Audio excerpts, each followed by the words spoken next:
네, 오늘은 하나님의 말씀이 임하다라는 제목으로 하나님의 말씀을 함께 나누도록 하겠습니다. 우리는 이 세상을 살아가면서 우리 앞에 주어진 두 가지의 길, 그리고 두 가지의 선택지, 아니면 여러 개의 선택지 앞에서 고민하고 걱정하는 경우들이 참 많이 있습니다. 이 길이 맞을까, 아니면 저 길이 맞을까, 아니면 이 선택이 옳을까, 저 선택이 옳을까 고민하면서 오늘도 살아가고 있습니다. 눈앞에 놓여진 두 개의 길, 그리고 어떤 선택지들 앞에서 그중 하나를 잘 선택해야만이 우리의 인생이 잘 될 것 같다는 생각 속에서 늘 걱정하며 고민하는 일이 참으로 많습니다. 그런데 세상을 살아가다 보면 세상에 정해지지 않은 제3의 길이 있거나 또 의외의 선택지들을 통해서 새로운 역사가 이루어지고 또 새로운 일들을 경험하게 되기도 합니다. 오늘 우리가 읽은 말씀 누가복음 3장 말씀을 보면 하나님께서는 그 의외의 선택, 정해진 틀이나 정해진 길이 아닌 제3의 길을 통해서 새로운 역사를 이루어 가고 계신 것을 우리는 보게 됩니다. 오늘 말씀을 통해 하나님께서 어떤 선택을 하셨고 구원의 역사를 어떻게 이루어 가고 계시는지 함께 살펴보고자 합니다. 오늘 본문 말씀 1절을 보면 디베르 황제가 통치한 지 15해라고 기록하고 있습니다. 우리는 이 말씀을 아무런 꺼리낌 없이 읽어 내려가고 있지만 예수님 당시의 이스라엘 백성들은 아마도 이 글을 읽어가면서 참으로 마음이 아프고 눈물이 나는 그런 여러 가지 감정이 교차하는 순간이 바로 이 한 줄의 글귀였을 것입니다. 마치 이런 상황인 것이죠. 우리나라 사람들이 나라의 역사를 기록할 때 세종 몇 년, 고종 몇 년 이렇게 써내려왔던 것을 일제강점기 시대에 쇼와 몇 년이라고 써내려가야 하는 현실을 마주쳤을 때에 여러분, 우리 선조들의 마음이 어떠했겠습니까? 지금 이스라엘 백성들은 누가복음 3장 1절 바로 이 첫 구절에서 자신들이 로마 식민지 시대를 살고 있다는 사실을, 그 현실을 직면하고 있습니다. 뿐만 아니라 당시 본디오 빌라도는 로마에서 파견된 총독으로 이스라엘을 다스리고 있었고, 또 로마는 각 식민지마다 친로마 정책을 써서 그 지역 출신들 중에서 분봉왕이라는 사람들을 세워서 그 지역을 다스리게 했습니다. 한 지역 전체를 한 사람에게 준 것이 아니라 띄엄띄엄 나누어서 로마의 말을 잘 듣고 로마에게 세금을 잘 갖다 바칠 사람들을 세워서 분봉왕으로 세워서 그 땅을 통치하게 했던 것입니다. 그리고 조금 더 나아가 당시의 종교 지도자들이었던 대제사장들까지도 로마의 눈치를 보며 살아가고 있었던 어두운 현실, 이러한 배경 속에서 오늘 본문 1절 말씀 디베르 황제가 통치한 지 15해를 여러분 읽어 내려갈 때에 아마도 이스라엘 백성들의 마음은 답답했을 것입니다. 한 사람의 폭군의 지도자도 섬기기 어렵지만 2중 3중의 지도자를 섬겨 나가야 하는, 그러면서 세금도 수탈당하고 식민지의 서름과 아픔을 오롯이 견뎌내야 하는 그런 아픔의 현장 속에서 하나님의 말씀이 선포되고 있습니다. 하나님은 소망이 없는 계속되는 어려움 가운데, 절망적인 이스라엘 백성들 가운데 하나님의 일을, 하나님의 역사를 이루어가기 시작하십니다. 오늘 본문 2절 말씀을 보면 가야바가 대제사장으로 있을 때에 하나님께서 이 사람들을 다 갈아엎으셨다라고 말씀하지 않습니다. 그저 사가랴의 아들 요한에게 하나님의 말씀이 임한지라, 이렇게 기록합니다. 여러분, 하나님의 말씀이 누구에게 임했다는 사실은 매우 중요한 것입니다.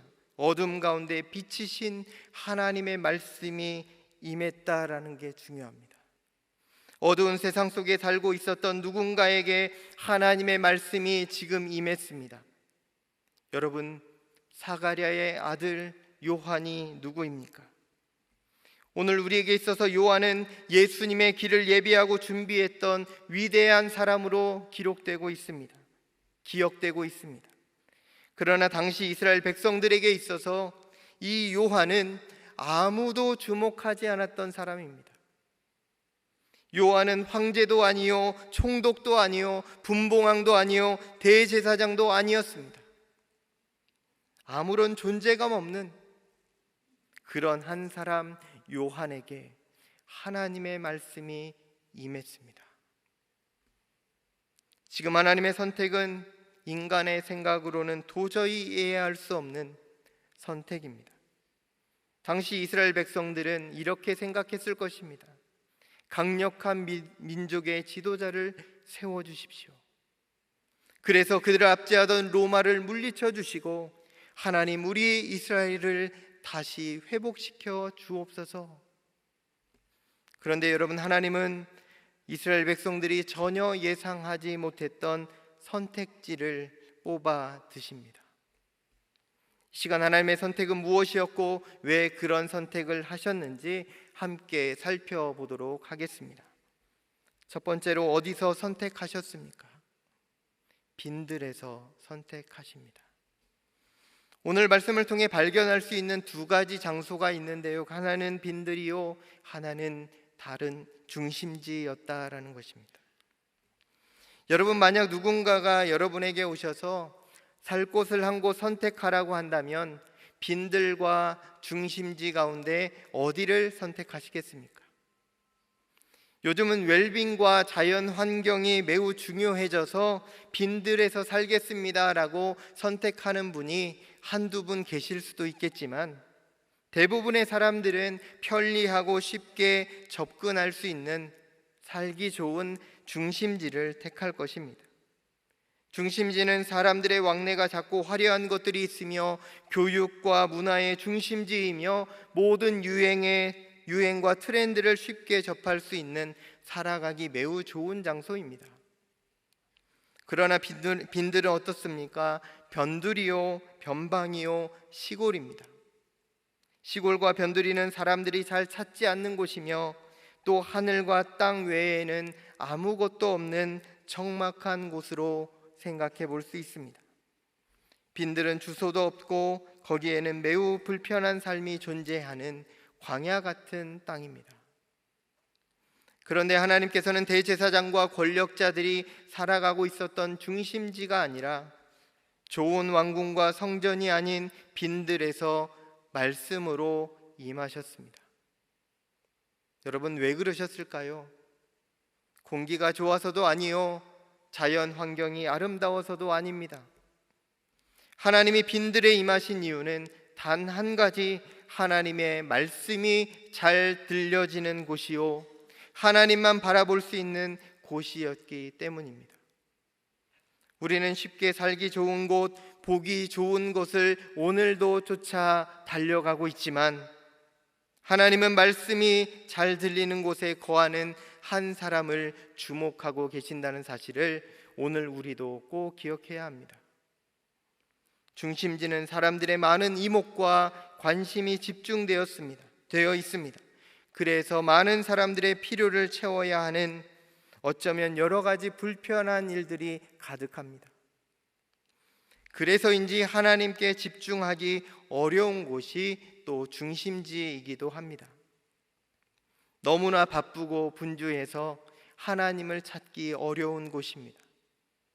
그래서 사람의 말이 또한 때로 너무나 크게 들려서 하나님의 말씀이 들리지 않는 곳이 바로 중심지의 가장 큰 약점입니다. 여러분, 오늘 하루를 살아오셨습니까? 어떻게 살아오셨습니까? 하나님의 말씀이 잘 들리셨습니까? 아니면 분주히 살다 보니 하나님의 말씀이 들리지 않으셨습니까? 이것이 바로 중심지의 약점입니다. 구약 성경을 보면 이스라엘의 초대 왕인 사울 왕이 하나님의 사람 사무엘에게 이렇게 고백했던 적이 있습니다. 내가 범죄하였나이다. 내가 여호와의 명령과 당신의 말씀을 어긴 것은 내가 백성을 두려워하여 그들의 말을 청종하였습니다 라고 말한 적이 있습니다. 사울은 처음에는 빈들에 살았던 사람입니다. 그런데 왕이 되고 왕궁으로 그의 거처가 옮겨지면서 그는 하나님의 말씀보다 사람들의 말을 더 잘 들으며 살았던 사람이 되었습니다. 이후 하나님의 말씀은 점점 들리지 않게 되었고 결국 하나님의 말씀을 버리고 하나님께도 버림받는 신세로 전락하게 되었습니다. 여러분, 반면에 빈들은 어떤 장소입니까? 사람들의 이목과 관심에서 자유로운 자리입니다. 아니, 뭐래도 쳐다보는 사람이 없습니다. 당연히 하나님께 주목할 수 있는, 집중할 수 있는 자리입니다. 하나님께서는 사울이 하나님의 말씀을 버릴 그때에 빈들에서 목동 다윗을 준비하고 계셨습니다. 어디에서 다윗을 준비시키셨습니까? 빈들에서 다윗을 준비하고 계셨습니다. 빈들에서 하나님의 말씀이 또렷이 들리는 그곳에서 하나님의 사람 다윗이 준비되고 있었다라는 것입니다. 사사시대의 어린 사무엘도 마찬가지입니다. 사무엘아 사무엘아 부르시는 하나님의 그 음성이 사무엘에게 또렷이 들릴 때에 어린 사무엘은 하나님의 사람으로 세움받아 살아가기 시작합니다. 오늘 누가복음의 요한도 그렇습니다. 누가복음 1장 80절은 이렇게 기록합니다. 1장 80절 말씀을 다 함께 봉독해 보겠습니다. 아이가 자라며 심령이 강하여지며 이스라엘에게 나타나는 날까지 빈들에 있으니라. 아멘. 이스라엘에게 나타나는 날까지 언제 이스라엘에게 나타나게 되냐면요, 하나님의 말씀이 하나님의 말씀으로 또렷하게 들려지는 그때까지는 그가 빈들에 있어야 했다라는 것입니다. 하나님이 요한을 빈들에 머물게 하십니다.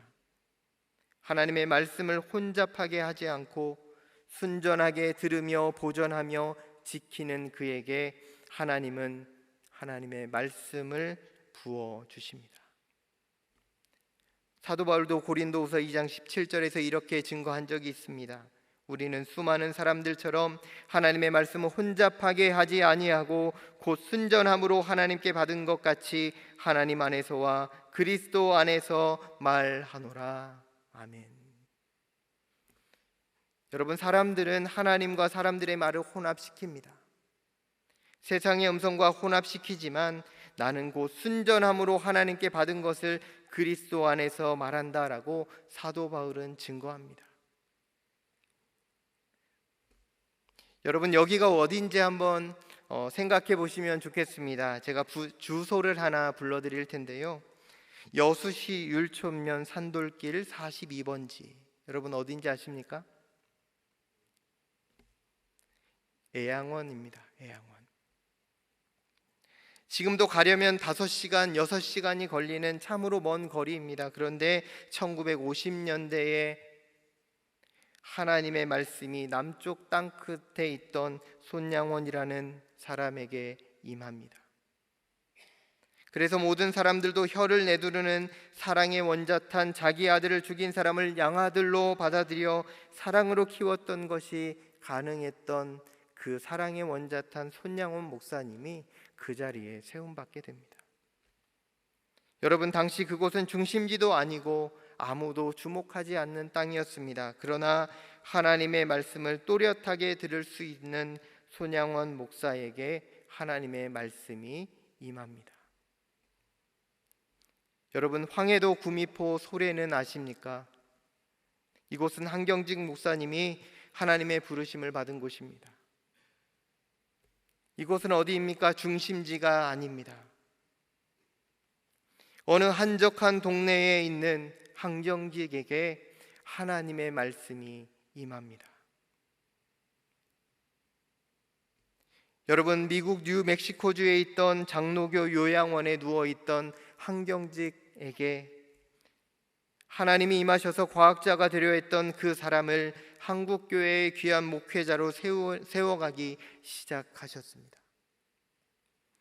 여러분, 왜 중심지가 아닌 병상에서 남쪽 땅끝마을 애양원에서 하나님의 말씀이 임합니까? 우리는 하나님의 말씀을 순전하게 보존할 한 사람에게 하나님이 주목하고 계시고, 또한 오늘도 그 말씀을 그에게 덧입혀 주시는 것을 꼭 잊지 말아야 합니다. 지금 우리는 어디에 있습니까? 우리의 마음은 빈들에 있습니까? 아니면 중심지에 있습니까? 여러분, 요즘 하나님의 말씀이 또렷하게 들리십니까? 하나님은 그렇게 빈들에서 첫 번째 선택을 하셨습니다. 둘째로 누구를 선택하셨는가입니다. 하나님은 강자와 약자 중에 누구를 택하셨습니까? 여러분, 강자와 약자 중에서 여러분은 누구를 택하며 살아가고 계십니까? 강자를 택하십니까? 아니면 약한 자를 택하십니까? 강자를 택하는 것은 매우 당연해 보입니다. 뭔가 나에게, 뭔가 우리에게 도움이 될 것이기 때문입니다. 오늘 우리가 읽은 말씀, 이 말씀 속에 기록되어 있는 사람들, 당시 사람들이 많이 부러워하는, 흠모하는 세상의 정점에 있었던 사람들이었습니다. 이들에게 정치적인 권력과 부와 통치 권한이 다 집중되어 있었기 때문에 그 당시에도 굉장한 힘을 가진 사람들이었습니다. 여러분, 리더십은 영향력이다라는 말이 있는데요, 당시 이들의 영향력은 가히 대단했습니다. 세상에서 이미 성공 가도를 달리고 있었던 사람들, 그런데 반면에 빈들의 사람 요한을 생각해 보십시오. 2절에 보니까 요한을 이렇게 표현하고 있습니다. 사가랴의 아들 요한. 여러분, 요한의 프로필을 쓸 게 그렇게도 없었는지 성경은 사가랴의 아들 요한으로 기록합니다. 그저 사가랴의 아들 요한으로 기록된 이 사람, 아무것도 없었던 이 사람, 그런데 하나님의 선택은 누구였습니까? 바로 빈들에 있던 요한을 하나님은 택하셨습니다. 하나님이 요한에게 숨겨진 능력과 천재적인 능력을 주셔서 그를 선택한 것이 아닙니다. 그렇다면 왜 요한을 선택하셨을까요? 그가 하나님의 말씀을 의지하는 사람이었기 때문입니다.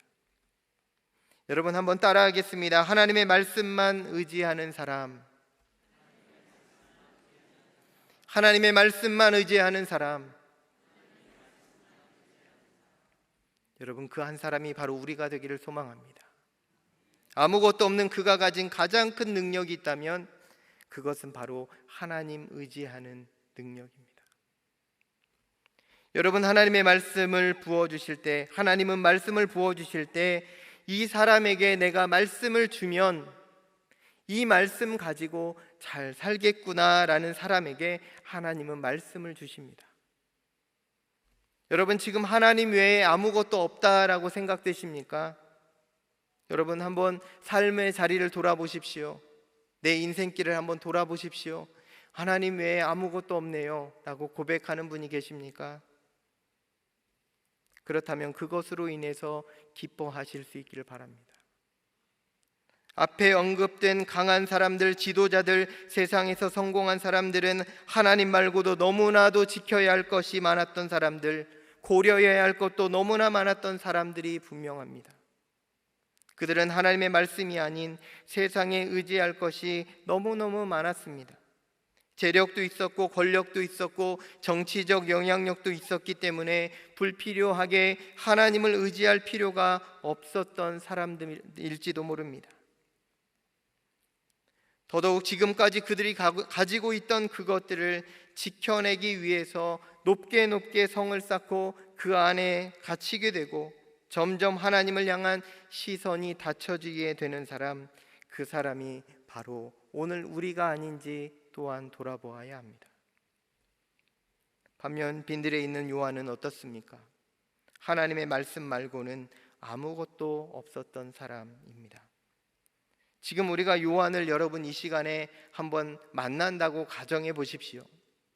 여러분, 여기에 세상에 강자가 있고요, 유력자가 있습니다. 이쪽에는 허름한 옷을 입은 요한이 있습니다.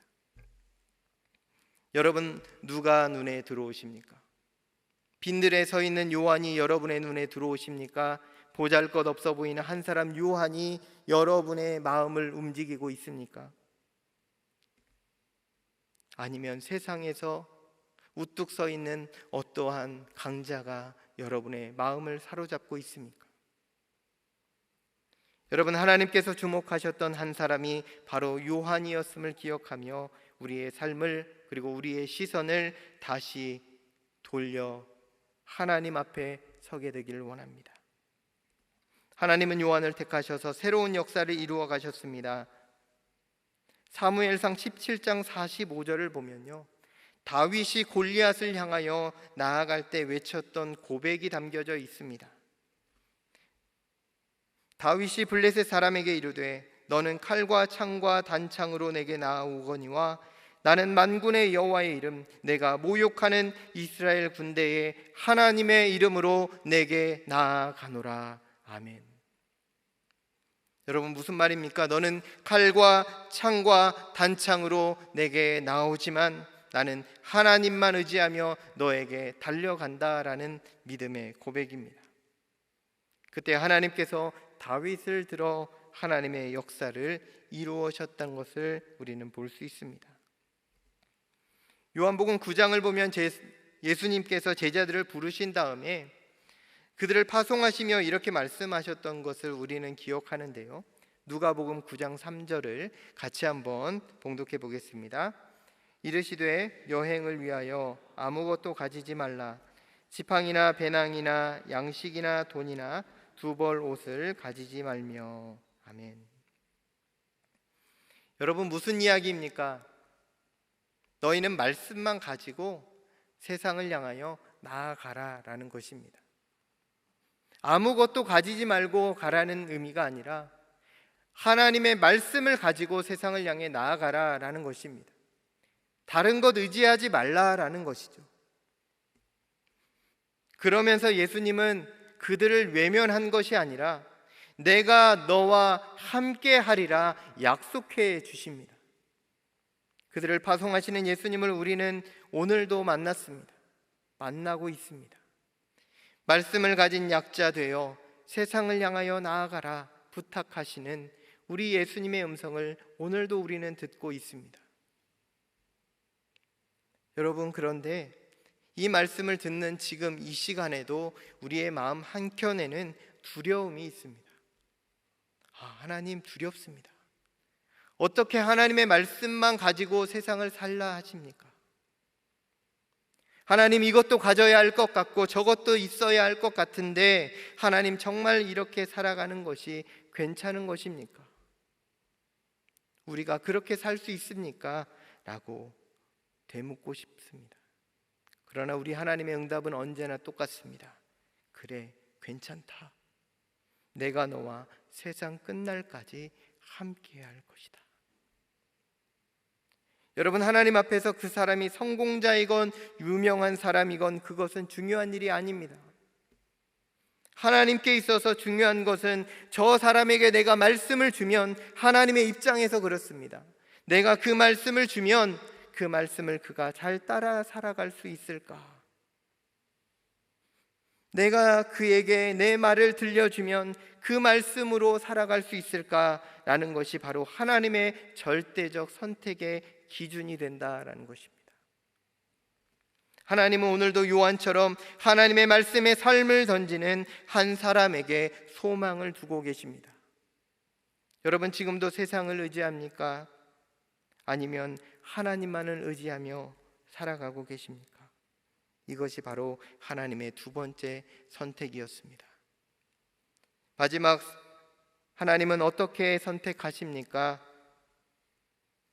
여러분, 로마 황제 분봉왕 총독은 모두 세상의 자리입니다. 그런데 지금 요한에게는 그러한 자리가 없습니다. 그러나 그에게 한 가지가 있었는데 그것은 바로 빈들에서 임한 하나님의 말씀이 그에게 있었습니다. 여러분, 우리 어른들이 자녀들을 향하여 이렇게 이야기하는 경우들이 종종 있습니다. 아무개야, 공부 열심히 해서 세상에서 한 자리 해야지. 좋은 자리에 앉아서 편안하게 세상에서 영향력을 끼치며 살아가면 좋겠다. 여러분, 이것이 틀린 이야기가 아니라, 그러나 하나님이 원하시는 그러한 인생은 아닐 수 있습니다. 오늘날 부모의 자녀를 사랑하는 마음이 가득 담겨져 있는 마음임에도 불구하고 그것을 넘어 우리는 하나님의 말씀으로 나아갈 수 있어야 합니다. 우리 자녀들이 하나님께 붙들린 말씀의 사람 되게 하여 주옵소서. 내가 꿈꾸는 인생이 아니라 하나님이 꿈꾸는 인생을 살아가는 우리 자녀들이 되게 하소서. 기도할 수 있는 저와 여러분이 되기를 소원합니다. 여러분, 그런데 하나님께서 그 한 시대마다 하나님의 사람들을 선택하시는데요, 정말 놀랍게 택하시는 하나님의 역사를 보게 됩니다. 여러분, 어두운 세상일수록 하나님의 말씀을 붙들고 살아가는 한 사람의 사명자를 세워가시는 것을 우리는 성경을 통해서 지금껏 너무너무 자주 보아왔습니다. 여러분, 이 세상을 돌아보면서 기도하고 계시지 않습니까? 하나님, 이 어두워진 땅을 불쌍히 여겨 주옵소서. 하나님 아버지, 향방 없이 나아가는 이 나라, 이 민족 불쌍히 여겨 주시고 하나님을 의지하며 하나님 주인 삼고 나아가는 이 나라 민족 되게 하소서 기도하시지 않습니까? 그런데 그 일을 누가 행해야 합니까? 누가 그 일을 감당해야 합니까? 저 사람이 아니라 바로 하나님의 말씀이 임한 우리가 그 일들을 감당해 나아가야 합니다.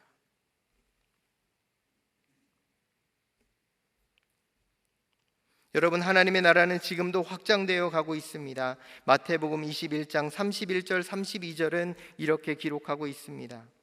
예수께서 그들에게 이르시되 내가 진실로 진실로 너희에게 이르노니 세리들과 창녀들이 너희보다 먼저 하나님의 나라에 들어가리라. 요한이 의의 도로 너희에게 왔거늘 너희는 그를 믿지 아니하였으되 세리와 창녀는 믿었으며 너희는 이것을 보고도 끝내 뉘우쳐 믿지 아니하였도다. 아멘. 여러분, 하나님의 나라는요, 세상의 가치와 질서, 기준순으로 들어가는 나라가 아닙니다. 선착순으로 들어가는 나라도 아닙니다. 하나님의 말씀을 믿는 믿음순으로 들어갑니다. 하나님에게는 감투나 자리가 중요하지 않습니다. 하나님의 말씀을 받아서 지켜낸 사람들, 그 한 사람 한 사람이 하나님께는 너무너무 중요합니다. 오늘날 우리가 이 세상 속에서 하나님의 말씀이 아닌 다른 것들에 연연해 가기 시작할 때 하나님은 우리의 그 모습에 절대 속지 않으시는 분입니다. 하나님 외에, 하나님의 말씀 외에 다른 것을 가지고 그것을 품고 살아가는 우리의 연약함을 이 시간 주의 십자가 앞에 내려놓기를 원합니다. 하나님, 나의 뜻이 아니라 하나님의 말씀대로 순종하며 살아가게 하소서 결단하는 이 시간 되기를 간절히 소망합니다. 여러분, 하나님께서 어떻게 요한에게 찾아오셨습니까? 오늘 4절 5절 말씀해 보면 이렇게 말씀하는데요, 광야에서 외치는 자의 소리가 있어 이르되 너희는 주의 길을 준비하라. 그의 오실 길을 곧게 하라. 모든 골짜기가 메워지고 모든 산과 작은 산이 낮아지고 굽은 것이 곧아지고 험한 길이 평탄하여질 것이요 라고 말씀하고 있습니다. 여러분, 산이 있으면 깎으시고 굽은 곳은 곧게 하시며 험한 곳은 평탄하게 하시고, 이 말씀은 지형적인 형태를 가지고 요한의 사역, 이후의 사역들을 묘사해 가시는 하나님의 말씀입니다. 골짜기나 산, 굽은 길과 험한 길 같은 지형의 모습을 우리의 인간의 굴곡진 삶의 현장으로 여러분 한번 대입해 보시기 바랍니다.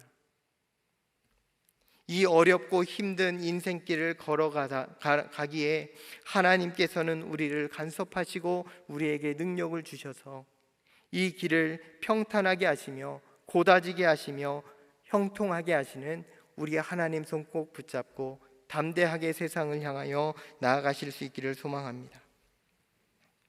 여러분, 오늘 수많은 장애물들이 있습니다. 지금도 눈만 감으면 눈앞에 떠오르는 문제들이 산적해 있지 않으십니까? 말씀이 임함으로 우리는 하나님 앞에서 찬양하며 예배하는 사람들로 오늘도 살아가고 있는데요, 여러분, 하나님의 사랑 안에서 하나님의 은혜로 우리 모두는 지금 예배자로 살아가고 있음을 꼭 기억할 수 있기를 소망합니다. 여러분, 우리는 하나님의 말씀을 듣기 위해서 더 유명해질 필요도 없고요, 더 세상에서 강해질 필요도 없습니다. 더 잘날 필요도 없습니다. 그저 내가 있는 이 자리에서 하나님의 말씀을 신실하게 품고 그 말씀을 따라 순종하며 살아가는 한 사람 한 사람이 될 때에 우리 하나님의 입가에 웃음이 가득 채워질 줄로 믿습니다. 여러분, 하나님의 말씀이 임할 때 귀 기울여 들으시고 하나님의 말씀이 우리 가운데 임할 때 하나님의 그 마음으로, 그 말씀으로 충만한 은혜를 누리며 살아가기를 소망합니다. 오늘 말씀을 보면 하나님의 말씀이 어디서 누구에게 임했습니까?